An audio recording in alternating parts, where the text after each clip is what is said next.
আচ্ছা বলুন তো, Sachin Tendulkar, Mike Tyson, Usain Bolt, এদের কোচ কি এদের থেকে অনেক বড় প্লেয়ার ছিল?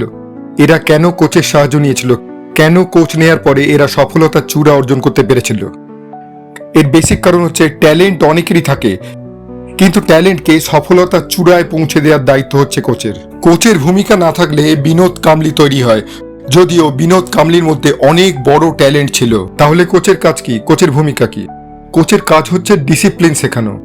কোথায় স্ট্রেট প্যাটে খেলতে হবে, কোথায় স্কোয়ার ক্যাট করতে হবে, কোথায় বলকে ছেড়ে দিতে হবে, কোথায় পাঞ্চ করতে হবে, কোথায় সেভ করতে হবে, আর বাইরে কিভাবে ডিসিপ্লিন মেনটেন করতে হবে, এই সমস্ত দায়িত্ব হচ্ছে কোচের কাজ। আর এই ডিসিপ্লিন যদি কোনো প্লেয়ার মেনটেন না করতে পারে, সফলতার চূড়া অর্জন করতে পারবেন।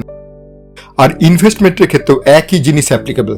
আপনি যদি উইদাউট এনি গাইডেন্স, অর্থাৎ মিউচুয়াল ফান্ড ডিস্ট্রিবিউটারের সাহায্য ছাড়া বা অ্যাডভাইসারের সাহায্য ছাড়া যদি কোনো ইনভেস্টমেন্ট করতে যান, তাহলে সেই ইনভেস্টমেন্ট সফলতার চূড়া অর্জন করতে পারবে না, গোল অ্যাচিভ করতে পারবে না, আর আপনি ইমোশনাল বায়াসড হয়ে পড়বেন।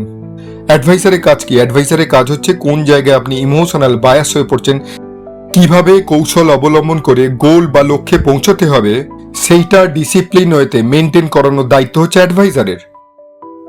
অ্যাডভাইসার ছাড়া একদম ইনভেস্টমেন্ট করবেন না। আমরা money making MC customized or tailor made solution দিয়ে থাকি। আমরা শুধুমাত্র একটা ফোন কল দূরে আছি। আমাদের website www.moneymakingmc.com A log in করুন। এ বিষয়ে যদি আরো বিশদে জানতে হয় বা আরো আপডেটেড ভিডিও পেতে হলে আমাদের সমস্ত সোশ্যাল মিডিয়াগুলো ফলো এবং সাবস্ক্রাইব করুন। ধন্যবাদ।